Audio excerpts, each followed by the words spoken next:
Hello and welcome to Comics Solving Problems. I'm Stephen Allen. And I'm Eric McElroy. Hello. Hello indeed. Yeah, so there's less title, basically. We've had a revamp, and we're still here. I mean, look, not that much has changed. We're still wearing suits because when we started doing these shows, it was an appropriate temperature to be wearing this level of clothing. Man, so by the end of today's show, I will be an absolute puddle on the floor. So in many ways, it is a bit like performing at the Edinburgh Festival, which is what this is. This is our free fringe. We're back on the festival. We're in Edinburgh. Woo! Yay! Nice. I mean, this is what, if this counts as a fringe, this is our fourth or fifth show together. Yeah, can't remember now. It all blurs together. But yes, all of them were baking hot. I think the room we were in last year, Bar 50, because it was right. I was following my solo show, so I've been in there with packed crowds of sometimes up to 5 people, and it was hot and sweaty. And so yeah, we're feeling the fringe. We're feeling the spirit of the fringe. So welcome to the show, whether you've been with us before or if you're new. Thanks for coming along. And so settle down. You've got some entertainment, some topical entertainment, some problems going to get solved. Get yourself a drink, and if you're watching this on whichever medium you're watching it, you can share it, tweet it, Facebook it, YouTube it. Actually, don't know how you share on YouTube, but other than that, basically wherever you are, you can send us messages. And if you're enjoying it, click subscribe, and let's get stuck into some of this thing. If you don't know what we do, is we're two comedians who solve some problems, and by that I mean we try and solve problems, and by that I mean we aim for some jokes and miss. But you knew that already. I mean, if you're actually seeking solutions to your and the world's problems by speaking to two comedians who are oddly available right now, maybe that's your first problem.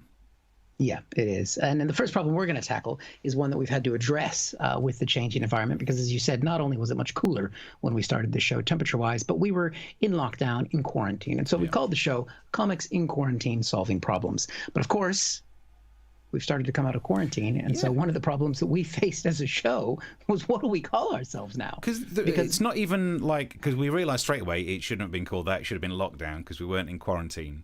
But also now we're not under lockdown, are we? You can do so many things. You can sit at a bus stop fiddling with your own business, and only 2 people report you to the police, it turns out. Lockdown's an inappropriate title. Quarantine's an inappropriate title. We're just comics solving problems now. That's right. So one of the problems we faced was what to do as we come out of lockdown, out of quarantine. And so we've been tackling that. We kind of took a little bit of a break. Obviously, the last 2 weeks have been a look back on the first 15 weeks of the show. We've now come back with Series 2. We've called it given it a name, where we're going to solve problems. But this coming out of quarantine did create some problems. I mean, I think you can see, because really these last 2 weeks were the first time I really left the house for any significant amount of time. Here's a picture of me as I entered the world really for the first time. Wow. I was prepared. For things because it's been sunny here in the UK. We did go camping. So that's why I'm dressed like that. But do you like the hat, Steve? I mean, it's an interesting look. I'll give you that much. Yeah. It's also a strange look on your face, as in like you've never seen a badger doing that before. Well, that's true. As part of the reason is we were down towards the south coast, and so you can't see it here. But what I was looking at was actually what we've got here. I was having a quick look there as I was camping on Brighton Beach or Bournemouth Beach, and I was terrified. So A, I've not seen that many people for months and months and months, and B, I'm thinking it's a hot spot. It's going to be a hot spot. Yeah. It's not the kind of hot spot you want. Like normally thinking, that'd be a nice place to go. You're thinking, no, this is going to be, and normally when you go to the beach, skimpily clad people, there'll be a little bit of virus spread. And hey, who's not looking forward to a little bit of that? It would have been Edinburgh. We would have caught something. Yeah, definitely. But, so I was a little bit nervous going out. But, of course, the government is leading us as they've led us through so many things, haven't they, Steve? And done a good job. And they've said, basically, the thing is, now that we're coming out of quarantine, the best way to go out is, of course, to Eat Out, which was launched this week. Eat Out to help out with more than 10.5 million meals claimed. It looks like Rishi, he's wearing a mask now, which is good, because when he was serving up the plan before, he didn't wear a mask. So he's done that. So I didn't take advantage of this because I'm very much a skeptic about these things. Did you eat out to help out, Steve? No, I mean, I don't think it's a good plan. I think 50% off on weekdays is exactly what the businesses would have given us anyway. So we've just state-funded businesses. Yeah. Well, that's basically what. Well, just jealous because I didn't get much state funding because comedy's screwed. Still no live gigs indoors. But I was thinking, all right, fine. We go eat out. What could possibly go wrong if we go to more restaurants? And then I thought, well, I'll look at my home country. I'll look at America because they're a little bit ahead of us as coming out of lockdown. Let's see how they're doing there. And I look towards Texas, a state that's been way ahead of us. Oh, bars close again and restaurants reduced to 50% capacity because coronavirus spreads. Oh, this is going to end well. Ooh. This is not good. But, I want to be positive about our freedoms. I want to be positive about coming out of lockdown. I want to get back to live gigging as much as I enjoy this. And, we'll keep doing this. But I want to do, and I thought, well, where's a positive story? And I saw how Italy's been handling getting out of lockdown during this period of time. A little bit of medieval wine windows reopening in Italy, which was apparently a plague tradition.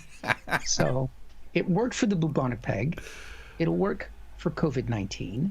What do you think? Would you take a glass of wine, just hand it to you through a hole in the wall? It feels like exactly what my parents told me not to do, but didn't specify this exact example. I mean, if suddenly a hand pokes out of a wall and there's a drink in it, it's drugged, isn't it? That's just a safe guess. Yeah, I think that, the idea of keeping an eye on your drinks when they're coming out of holes. And it kind of reminds me of when we were gigging and we would stop at service stations and things coming through little holes in the walls. Really? Yeah, those cubicles.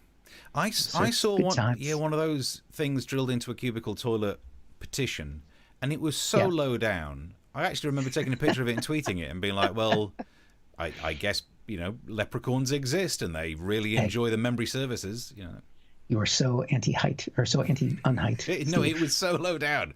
There was no way you could have got your ding-dong through it, and I tried. Hey. So, and there's positivity coming out of America as well from the governor of South Dakota, and she sent out a memorandum to kind of boost people's spirits just this last week. An optimistic outlook on what we need, Steve, and that's what we need. And I read through it, and what my favorite part of that was the last line in there, Steve, which I think will resonate to our British audience. So let's all remember to put on our positive pants. Steve, are you wearing your positive pants? I hope not, because I understand how virus tests work. I know. I'm assuming that's American style of pants, of course, which she has no idea. I mean, something different in the UK. All right. Problem with that is she doesn't really say where to put them. I see. We need direction in America.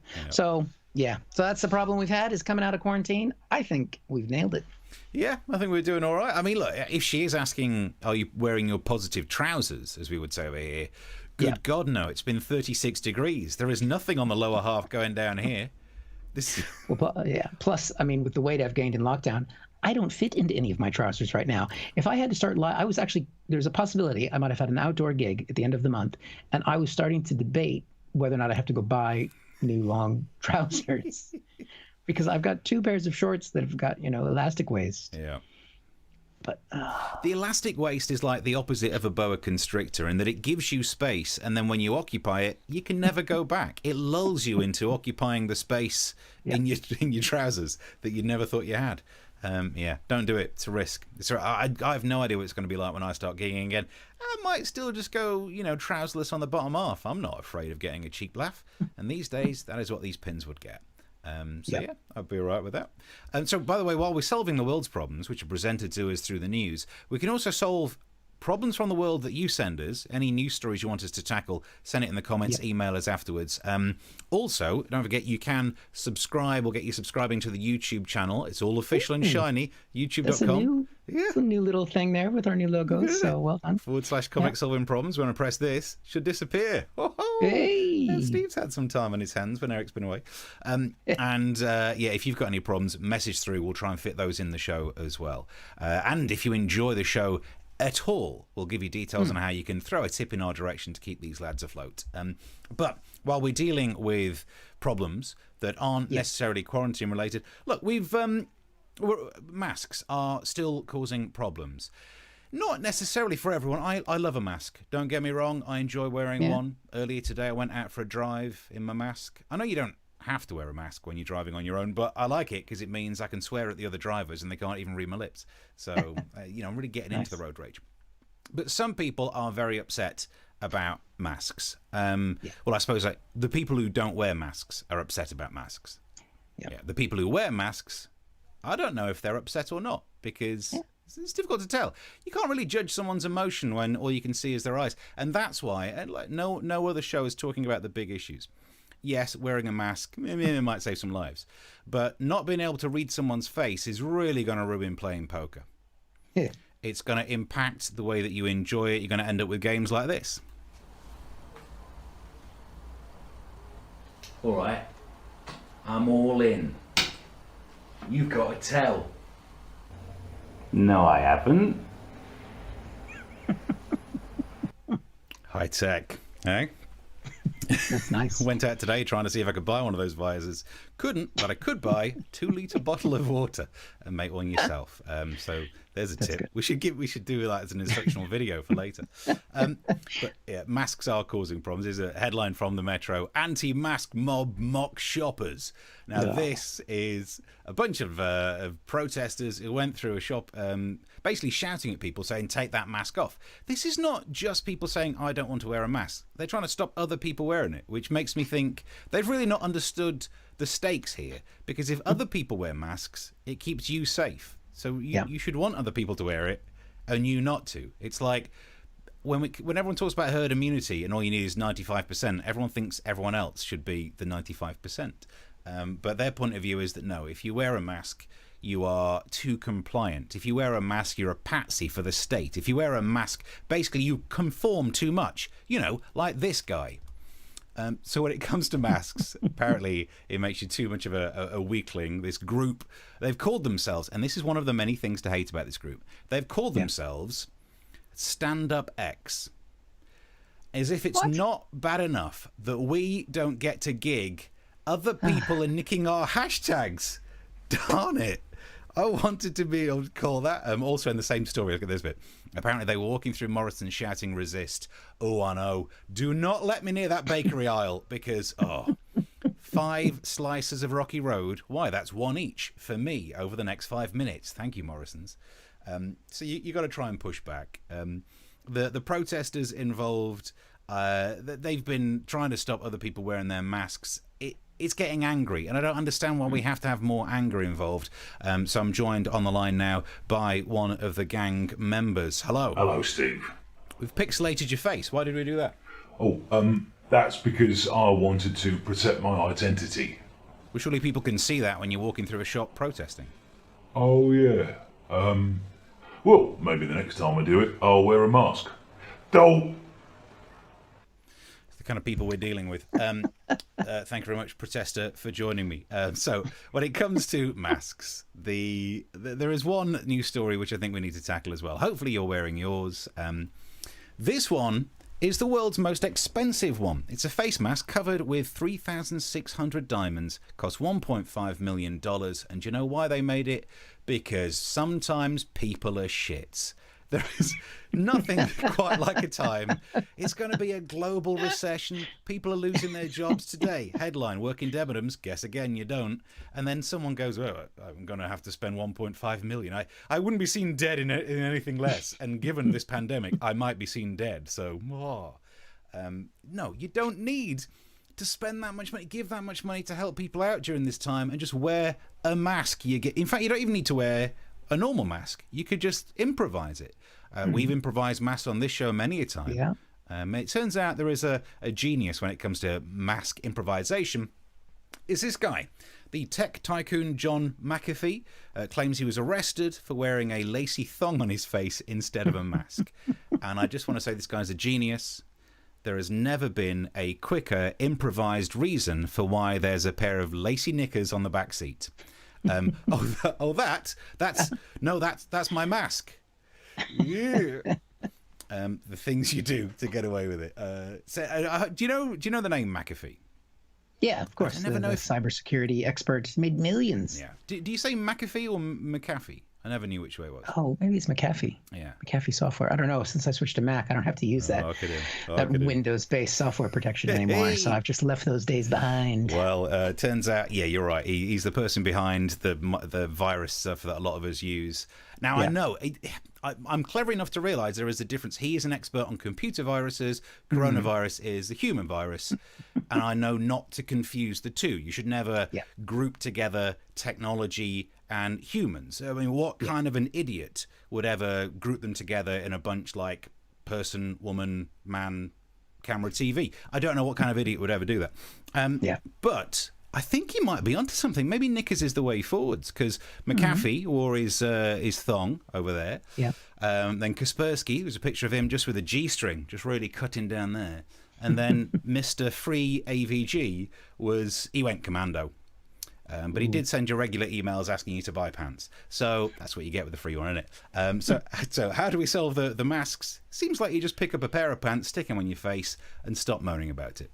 Yeah, exactly like the governor of South Dakota recommended. Just put on your positive pants. Put on your positive pants around this area. Nice. That's it. I have to say, when I was down camping, I did have to go into some local shops, and they were sort of the Morrison's quality that I don't normally go in. And he's going to buy a $1.5 million mask in a minute. Hey, keep those donations coming, guys, because doing pretty well off the back of this shit. This guy was clearly wearing underpants on his head, but they were they did cover the main areas. They weren't quite as see-through as the ones that McAfee was wearing, but they were the British flag over his mouth. But he had that look of someone who really wanted you to engage with him about the fact that he was wearing underpants on his face. And you know what? No one did. Yeah. It was really effective. It's a conversation you don't want, isn't it? Why are you there's never going to be a good reason to be having pants on your face. Yeah. I got the feeling that he probably would have been wearing those pants even with a global pandemic. Good point. Right, keep the messages coming through. What have we got? We'll catch up with some of these. Good evening, says Richie. Seymour says, good evening, guys. It's nice. Oh, Richie then sends a message which has been retracted. Ouch. I don't know what it is. Wow. Maybe you meant to send it to another Edford show, we try and recall an email. Yeah, it just makes me want to know. It's the only one I care about out of everything in this message board down here. Was that you on the I'm a Celebrity, Get Me Out of Here audition photo? Asks Seymour. No, but they're not doing it. They're doing it somewhere in the UK, aren't they? I'm a Celebrity, Get Me Out. Maybe. Yeah. I know they're still doing America's Got Talent in the States to no audience, which comedian John Hastings got to. There's a clip on YouTube of watch, because John's great, and he plays the big arena empty to no one but Simon Cowell, Howie Mandel, and I don't know who the other judge is, and just the crew. And he's such a good improviser. He got the crew to laugh, and he won over the judges. Wow, probably Bastard. Brilliant though. Yeah, see, that's the way comics are. I was really impressed, and then also really annoyed. Yeah, that's what it's like. That's what it's like in comedy. Someone does well. Oh, well done.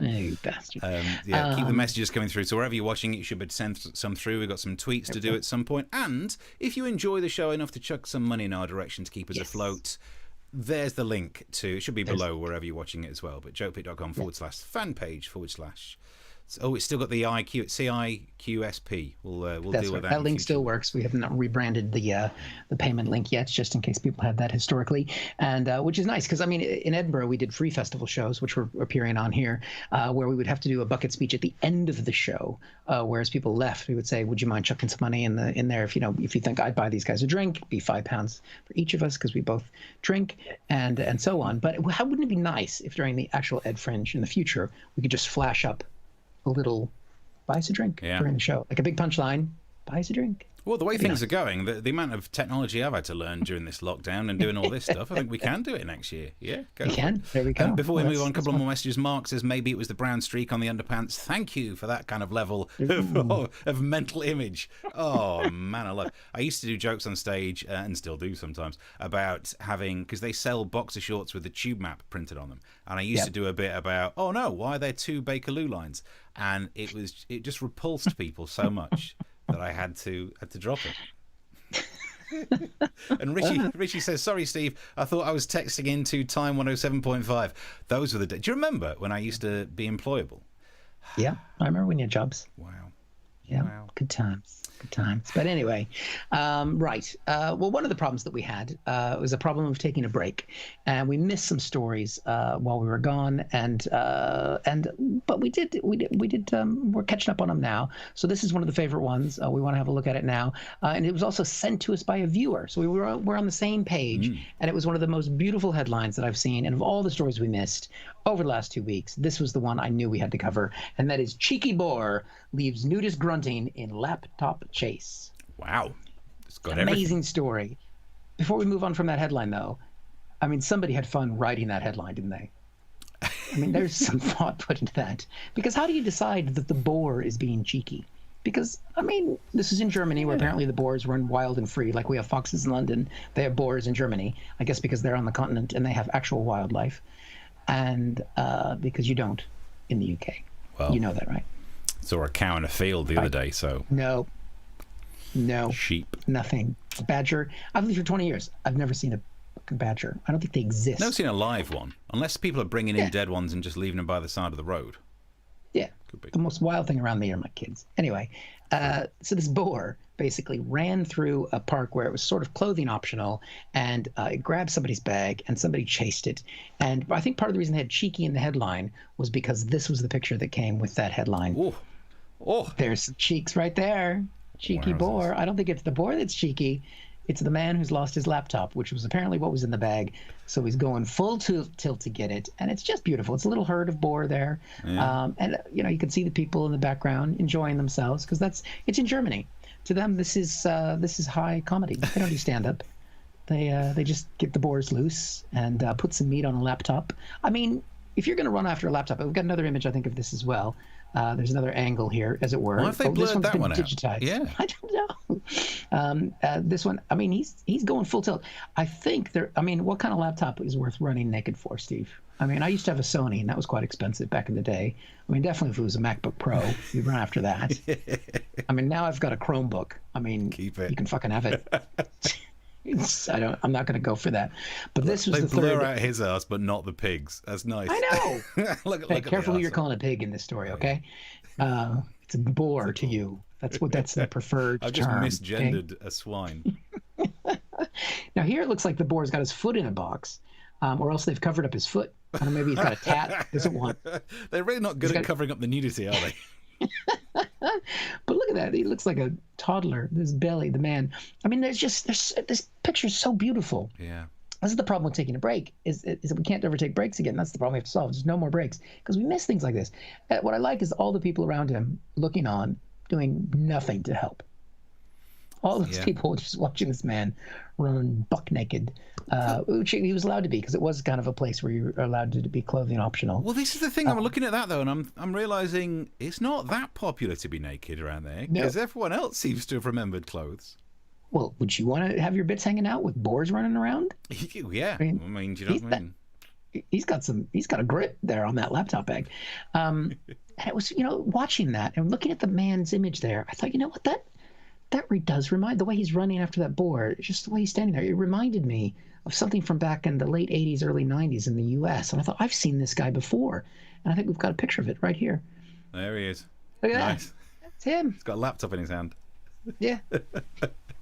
But the reason why he's got all that hair is because that was back in the 80s, and we didn't shave everything back then. That's true. Those were the days. Yeah, those were the days. Yeah. You can have proper growth. Let's not get into the details. And thank you to Philip who emailed us during the time off with that one, making sure we covered it. Because, you're right, we've got to deal with the big stories. And is it a problem? I guess it is. If you're a naked person with a laptop around you, what do you do? We know the rules with bears, that if it's a grizzly bear, you play dead.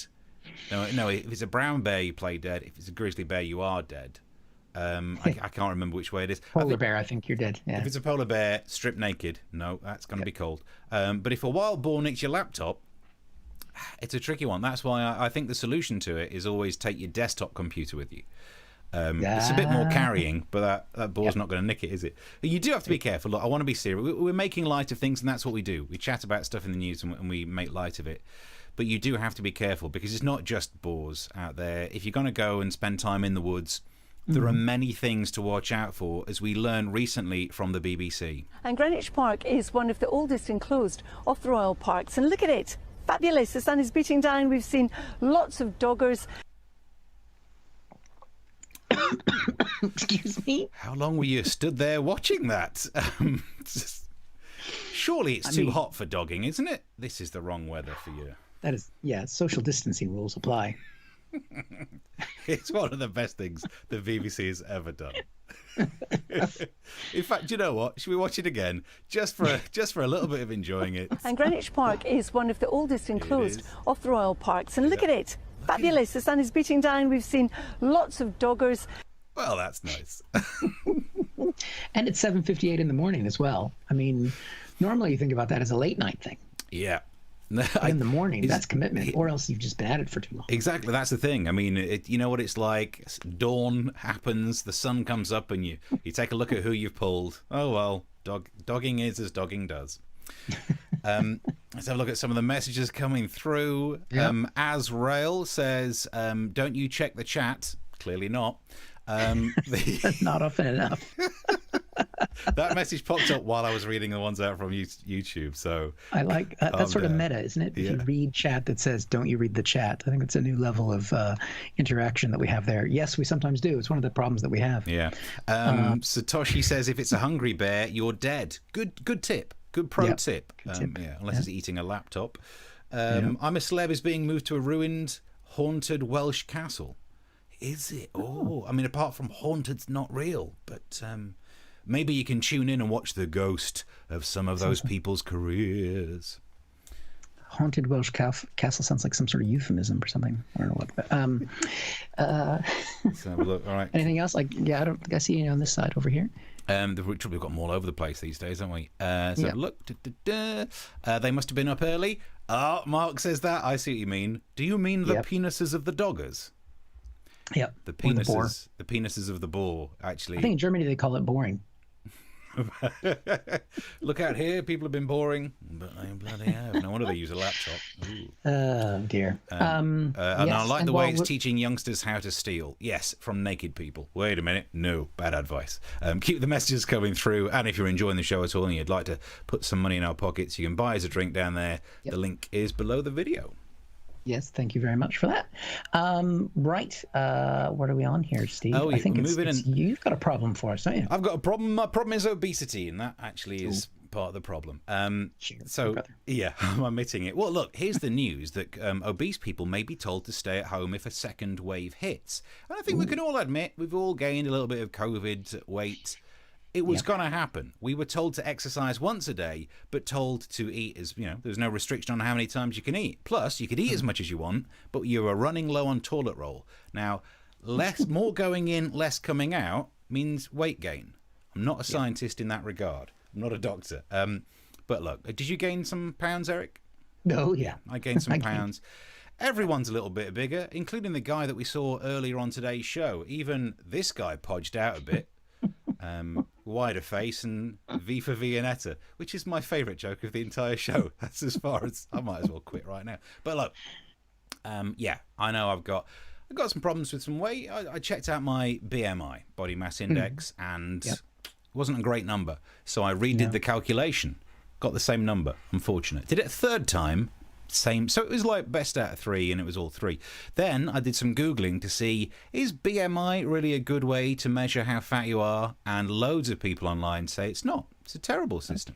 Did you know that elite athletes like rugby players and weightlifters, their body mass index would categorise them as obese too? So, I mean, I don't play rugby and I really don't lift weights, not with my bad back. So really pretending that I'm in some sort of athletic category is really stretching the truth. I mean, if I had tried gymnastics, if I did a handstand, I'd motorboat myself. So I'm not really peak fitness right now. And it's not going to get better. As you said earlier, Eric, we're being told, eat out to help out. Well, 50% off food means, and they did some stats on this, lots of people are buying twice as much food. Of course you would. Yeah. It doesn't take much to talk me into having seconds, and if you can convince me that my gluttony is now patriotism, well, sweet mercy, pass me another bib. I'm full. But it's for Queen and country. Struth. My plate has to look at that every day. So look, they're trying to help us crack down on obesity, because they found out that obesity is linked to mortality with coronavirus. Now, if we were to strip out emotion and just look at the logic, that's actually a way to reduce obesity. But apparently they didn't want to just let us die. Very good of them. Very good of them. So they've come up with some solutions to it. One is to put warning labels. Fatty foods may get a skull and crossbone warning label in the obesity battle. Wow. I'm not sure I like that as an idea, because poisons have skulls and crossbones. If you put a skull and crossbone on a dessert, it makes the bleach look like it's a sauce that goes with it. So let's not get into that. But I agree with putting things like calories. Do you know they've got a plan on putting calories on restaurant menus? Loads of people say, "Oh no, you don't." Come on. The amount of information you get given about food is too much. You go to some restaurants, they give you the flipping CV of that meal. Like, this is pan-seared scallops from a smaller village on the northwest part of France with hand-warted potatoes and gently hugged couscous. If you can go into that level of detail, put 3 numbers on, let me know how much it's going to make me fatter, would you? They've also told us that they're going to help us get more exercise. There's a government scheme to give you, I think, it was money to help you buy a bike, including electric bikes. How's that gonna? That's a bike that does some of the pushing for you. It's like joining a gym and then saying, "Oh, don't worry, we'll get one of those big lads to lift that for you. Don't put your back out." So I'm not sure any of this is going to work. There is the issues of how fat we're getting, we're not moving. There is the worry. I think the perfect solution to it is already staring them in the face, and that is this.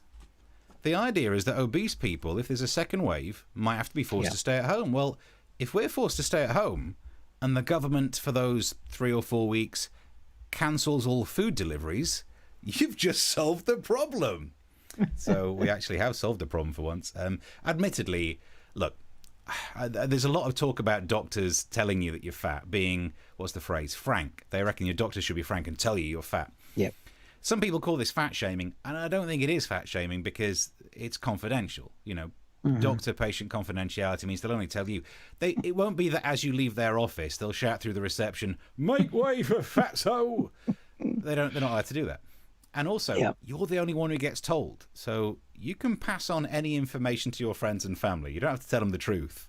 Like when they say, "How was it at the doctor's?" "Yeah, he said I've got the athleticism of a top rugby player with my weight." So don't worry about it. But also, we all know if we're fat. Like Mark just messaged saying that his weight has stayed within 1 kilogram since March. Guess I'm lucky. Thanks for just rubbing it in our face. For those of us who have gained weight, we know. I know when I'm at my fattest. We've all experienced that thing where you bend down to tie a shoelace and you can feel your stomach push one of your lungs up into your neck. So they say you should do more to get out of breath. I do. I tie my shoelaces. So I'm not sure if we need to be told that we're fat, but I'm not looking forward to that time when the doctor tells you you've got to stay at home and you end up having a conversation like this. Mr. Allen, I've reviewed your files, and I'm afraid you may have to stay indoors. Whoa. Are you saying I'm so fat I have to self-isolate through COVID? No, I mean if you keep eating at this rate, the only way you'll leave the house is using a crane through the window. I can see that. Yep. Good call. So here we go. Solve the obesity problem. Keep the messages coming through, even if it is pointing out that you've done better than the rest of us when it comes to keeping your weight the same. That's nice. Did you miss filming videos talking to yourself while we were on break? Yeah. I'd almost forgot how to do it. Although, when having to rework out how to do it, I've worked out how to put the camera in a better position. So nice. Getting better. I had an experience with the doctor, actually, before we get to the comments. I think I might have told you this before, but this was before it was popular to have your doctor tell you were overweight. This is one of my first experiences with a British GP, and he sat there and he's got the little type, and he's typing in the thing. How tall are you? Yep. Okay. Let's see here. And your height. Okay. And your weight. Okay. And he went, "Ha! You're like many Americans. You're obese." Ha! And just kept on typing. So, thanks. I can see why this is free. Thanks. It's the Mr. Free AVG. That's the version you get. Seymour says, times. If being obese means you're unfit, show me a skinny sumo wrestler. Okay, go. There is logic in there. I don't think those guys are really fit, though. I think they're like, what's the animal that they feed? Goose to get goose to get your. I think it's like a goose. It's like making geese fight. I almost said gooses. Beers have the fat warning logo on the can, says Simon. Do they? Really? Wowzers. Yeah. I mean, I never look at the can long enough. Who's got time? Whoosh. Just drinking it. A quick shout out to Daniel, who joins us and says hello, welcome. Hello. This is the Edinburgh version of what we do, and you can tell because we are sweating more than normal and losing more money. So hot. So hot. Speaking of money, if you do enjoy what we're doing, just flash the link, Steve. You can think, I'd buy these guys a drink, partly because they're sweating their pants off, although I don't have any pants on. So, but they would be if they were on. Please feel free. You can chuck us a few quid, or it takes other currencies as well if you're watching from around the world. We've had people as far as Canada. It's a place that exists, apparently. Someplace in the Far East once, I think, Philippines or something that wasn't there. Yeah. Have we sorted out Bitcoin yet? I'm very keen at some point to get a Bitcoin for, not a Bitcoin, but a slice of a Bitcoin for this show. We want to make sure. Do you remember I sent you that link saying that if you didn't send me some Bitcoin, I was going to release your browsing history? Yeah. Yeah. So Obama sent me the same link, so didn't believe that either. So there you go. So if you can buy strength, that's very much appreciated. Right. Is there any other? Should we crack on here with our next problem? Yeah, we've got some more comments, but we'll do them after we've done the next problem. All right. Well, of course, there is no bigger problem. I don't want to make this link to obesity again in the world, probably, than Donald Trump. But Trump is there. He's still president for now. He's been dealing with the big problem in the U.S. With the pandemic, and he's gone back to having daily press conferences because they were going so well when he recommended that we all drink bleach. I thought, that's something I'm going to do again. So he's back every day. And recently, I think was it just yesterday or the day before, he tried to put the pandemic, to make us feel better, to put the pandemic in a historical perspective. And here he is doing that. In 1917, they say, right, the great pandemic certainly was a terrible thing where they lost anywhere from 50 to 100 million people. Probably ended the Second World War. All the soldiers were sick. That was a terrible situation. Interesting there. I mean, to be fair, I would imagine that the soldiers who got sick in 1917, 18, he always says 1917, said 1918, he has for dozens of times. I would imagine they probably weren't up for fighting in World War II. So could have been. I don't think he's wrong. You can't fault him. I mean, he's giving us that historical understanding so that we know that COVID-19, which of course is called 19 because it came out in 2019 and is mostly affecting America in 2020, and that's basically going to end and undo the results of the election in 2016. Good thoughts. Yeah. So the time thing here is not important. At least we can hope. I think Trump is mostly worried, though, about the election. He's not trying to talk about the pandemic that much. He's mostly focused on what will happen if he loses. And this is what he's been told people today could happen if Biden wins the next election. China will own the United States if this election is lost by Donald Trump. If I don't win the election, China will own the United States. You're going to have to learn to speak Chinese. That's right. Yep, Americans are going to have to speak Chinese. And it's already started to happen. We can see this little American girl right here. Oh,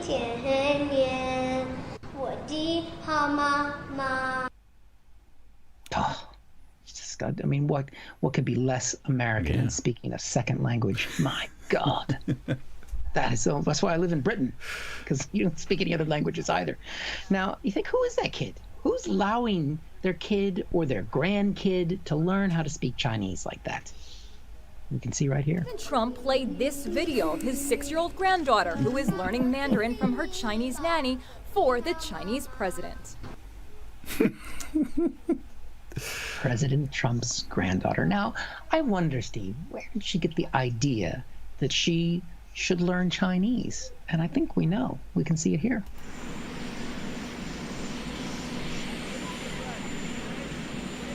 You're going to have to learn to speak Chinese. Yep. He was taking them to the airport. I think there is a chance that when she was told that you should study Mandarin, she just thought that meant pay more attention to her granddad's face. Now, he is thinking, Trump, I think, he is starting to think about what happens if he loses. And I think we got this little hint. This was a speech I was listening to because I actually listened to his speeches because I think I just like feeling pain. He just said this one line. I didn't see anybody else pick up on it. So this could be a Comic Solving Problems exclusive, that Trump is starting to think about his exit strategy. Listen what he says in this clip. Because I don't want to get all those negative votes, and then Biden wins, and they first month he'll say, I dropped drug prices 78%, and he won't even know what the hell he's saying. I don't don't want to be watching that from some beautiful resort someplace in the world. Catch that last little bit there? Yeah. I don't want to be watching that from some. He's already thinking about getting out of the United States, and I don't blame him for that, because there's a lot of prosecutions that are potentially of him that are on hold because he's the president. And as soon as he isn't the president anymore, those prosecutions are going to proceed. So we know that he might have some cases coming against him, prosecutors coming after him, and we know that he has a lot of properties around the world. So Trump needs to find two things, Steve. And I know you like science, so I made a Venn diagram. Here we go. We got two things we need to find right here, if we can bring it up. Nice. No extradition treaty with the USA, and we need a Trump property. And I swear this is true. I looked it up, and we can find that middle spot, and we've got it right here. That is the Trump International Gulf, Dubai. The United Arab Emirates does not have extradition with the U.S. I have a feeling that he's going to be heading down there. Yeah, they're installing the gold toilet as we speak.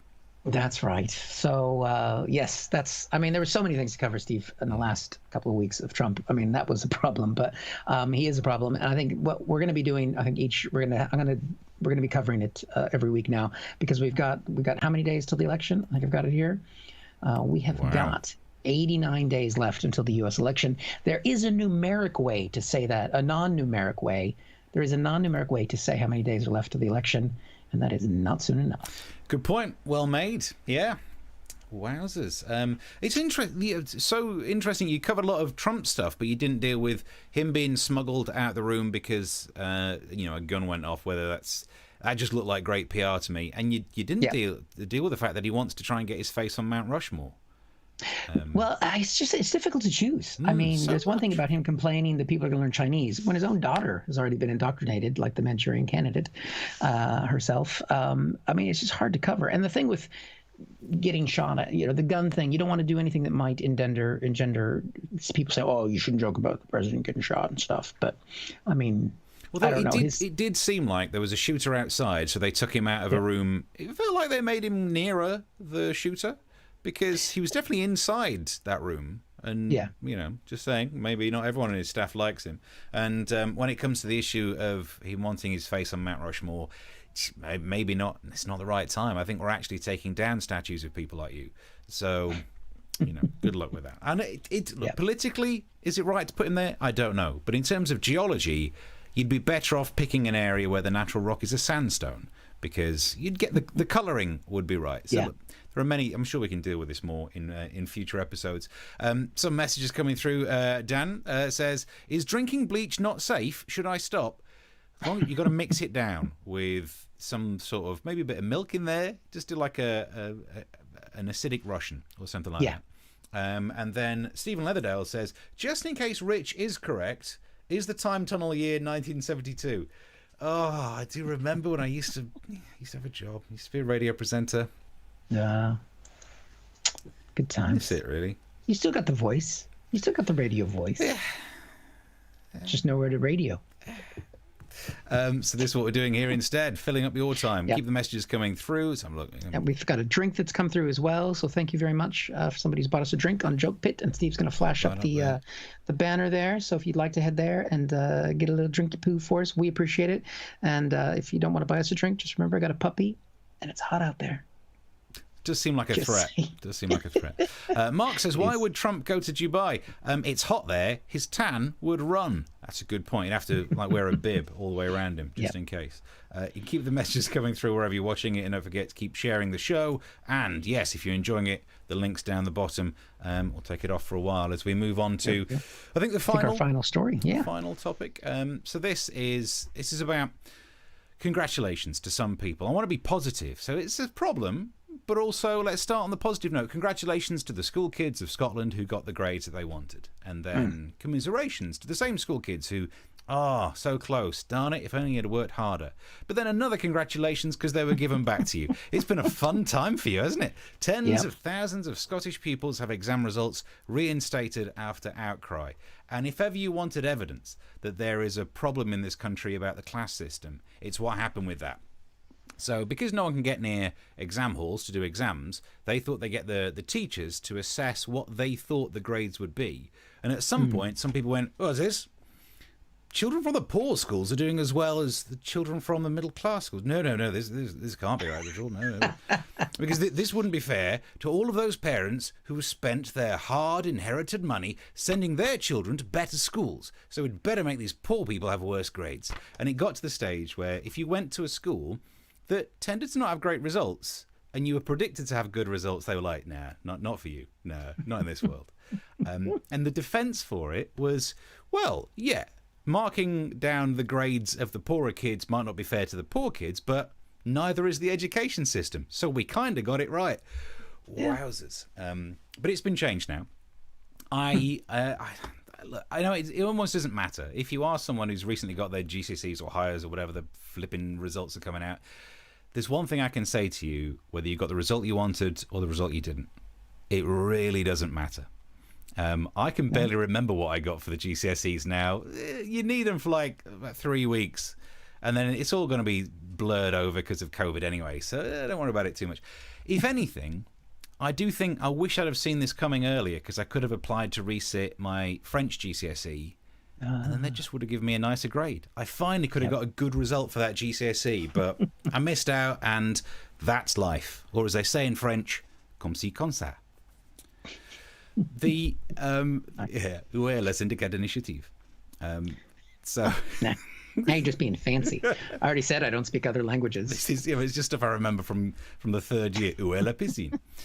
Le bonk. Come on, they said le bonk and we all laughed. It's one of the best French phrases there is. But when it comes to getting the kids back to school, lots of parents are very upset about this. But to put that in context, it's coming towards mid-August. So this is the time when parents would be shouting, when are the kids going back anyway? So it's difficult to know what's being caused by the coronavirus situation. To try and resolve this, we've got a headline from The Guardian. Boris Johnson would close pubs before schools. Now that sounds more like a strategy for dealing with kicking out time. That you don't want to have both of them being tipped out onto the street at the same time. That's going to be a fight. But the idea is, and this was mentioned in an interview on the BBC by Professor Graham Medley, and he works for the London School of Hygiene and Tropical Medicine, which I've always said is, as a title of an institution, really steps up towards the end, doesn't it? The London School of Hygiene, that's wiping stuff down. That's just maybe washing your hands. And tropical medicine, whoa, parrot fever. Yep. So this professor said we may have to choose between pubs and schools. Now, we may all want kids to go back to school, but don't make us pick between pubs and anything. It's like you've never heard of the British people. I don't quite understand why we need to pick between the two. It sounds like there's not enough bouncers to do both. But maybe we need a solution that solves it, because we can't do without the pubs. Yes, schools would help the parents get through it, but so are the pubs. So my solution is maybe we will either start licensing schools, one solution, or you just teach lessons in pubs. Interesting. Only need one to stay open. I think there are many lessons to learn in your average pub. Maths, trying to understand the round system. English, I mean, there will be some interesting swear words being used, and some of those old blokes in those pubs would love to learn some of those new swear words. So I think it could make the world a better place. I think I've solved another problem. Are you looking forward to getting rid of, that sounds wrong, getting your kids back at school? Well, the kids have been home since March, and as much as I enjoy a good pub, and as much as I wish the industry that I've done for more than 10, 15 years, I'd love it to come back to life. I don't care anymore. Close the pubs. Close it all down. Get them out of the house. I can't take it anymore. Get them out. Get them out. Wow. You've had that much killing fun. Me. So, there we go. Steve, I think we've had 6 problems, and I think we've demonstrated that comics can solve problems. Yeah, solved them all. Solved them all, basically. But there are more problems in the world, so we will be back, won't we? Yes. So these are the special Edinburgh shows, part of the Not in Edinburgh Fringe. We're doing these for the next 3 weeks, but we've been doing these shows before and after, so it's good to get yourself subscribed.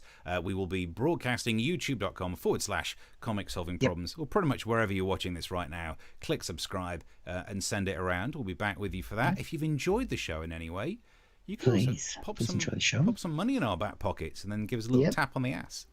I gotta, because if the kids, did you say a tap on the ass? Okay. And you should see what they get up to in that Greenwich Park.